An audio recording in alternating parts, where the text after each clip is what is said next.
Bismillahirrahmanirrahim. Assalamualaikum warahmatullahi wabarakatuh. Alhamdulillahilladzi anzala ala abdihil kitaba wa lam yaj'al lahu iwaja.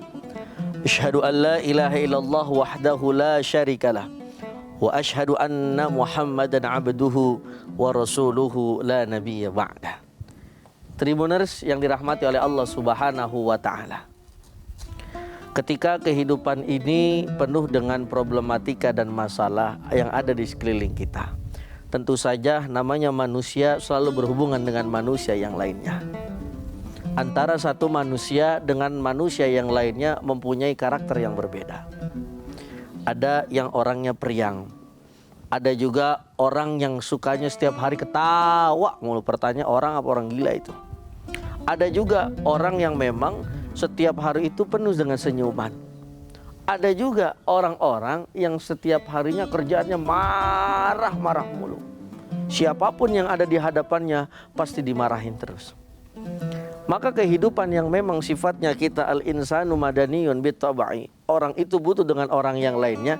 Tentu saja yang harus kita perhatikan di dalam pergaulan adalah untuk saling menjaga hati. Kenapa seperti itu? Karena segala sesuatu problem timbulnya dari hati. Kalau hatinya baik, insya Allah apapun yang dilakukan akan mendatangkan kebaikan. Tapi sebaliknya tentu saja di dalam kehidupan pasti ada yang bikin jengkel, pasti ada yang bikin marah. Maka kita sebagai manusia gampang-gampanglah memaafkan orang lain. Karena dulu baginda Nabi Muhammad SAW tentu saja dengan perjalanan beliau yang begitu panjang, beliau menemukan manusia-manusia dengan karakter yang berbeda. Beliau punya istri namanya Sayyidah Khadijah, yang mana Sayyidah Khadijah termasuk perempuan yang hebat. Beliau juga berteman dengan Sayyidina Abu Bakar As-Siddiq radhiyallahu an.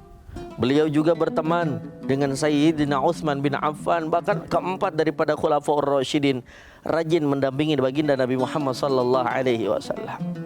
Tapi kita lihat di dalam histori Rasulullah Sallallahu Alaihi Wasallam disakiti oleh beberapa orang. Apakah Rasul membalas dengan menyakiti? Jawabannya tidak. Maka ini adalah satu hal ataupun satu pelajaran yang istimewa yang Rasul gambarkan kepada kita. Ketika kita misalkan ada orang yang membuat kita, mungkin hati kita marah, ya sudah, gampang-gampanglah kita memaafkan orang lain. Ini sesuai dengan firman Allah Subhanahu wa taala di dalam surah Al-Isra ayat 34 yang nomor 3. Wal 'afina 'anil nas wallahu yuhibbul muhsinin. Berarti kalau kita termasuk orang-orang yang mampu memaafkan daripada segala kesalahan orang lain, maka kita termasuk orang-orang yang berada di jalan benar dari Allah Subhanahu wa taala. Maka dari itu, apalagi ini bulan suci Ramadan. Nanti setelah bulan suci Ramadan ada namanya bulan Syawal, di mana di situ ada peringatan Idul Fitri, yang dimana kita dianjurkan untuk saling memaafkan kesalahan orang lain. Jangan pandang siapa orang yang kita maafkan, tapi kita pandang betapa hebatnya Allah ketika menciptakan hambanya. Hambanya berbuat salah, Allah terus memaafkan hambanya ketika hambanya ingin meminta maaf. Maka kita terlebih sebagai seorang makhluknya Allah Subhanahu wa ta'ala, jauh dari kata sempurna. Maka ketika ada orang berbuat salah kepada kita, ya sudah, ketika dia datang ngetok rumah kita, tok tok tok, assalamualaikum, waalaikumsalam, tolong maafkan kesalahan saya yang kemarin. Maka tugas kita adalah memaafkan kesalahan orang lain. Tapi Pak Ustadz, kesalahannya udah besar, kesalahannya sudah fatal, lalu bagaimana, apakah saya tetap memaafkan? Maka jawabannya adalah tetap maafkan saja kesalahan orang lain.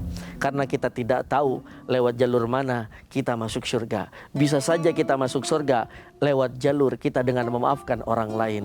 Tribuners yang dirahmati oleh Allah Subhanahu wa ta'ala. Maka dari itu marilah terus kita berlomba-lomba di dalam kebaikan. Jangan kita simpan dendam di dalam hati. Maka kalau dendam kita simpan di dalam hati, yang datang nanti satu, yaitu penyakit hati. Lalu lantas kalau sudah penyakit hati ada di dalam hati kita, di mana obatnya? Tidak ada obatnya di toko obat kecuali banyak-banyak menyebut nama Allah Subhanahu wa ta'ala.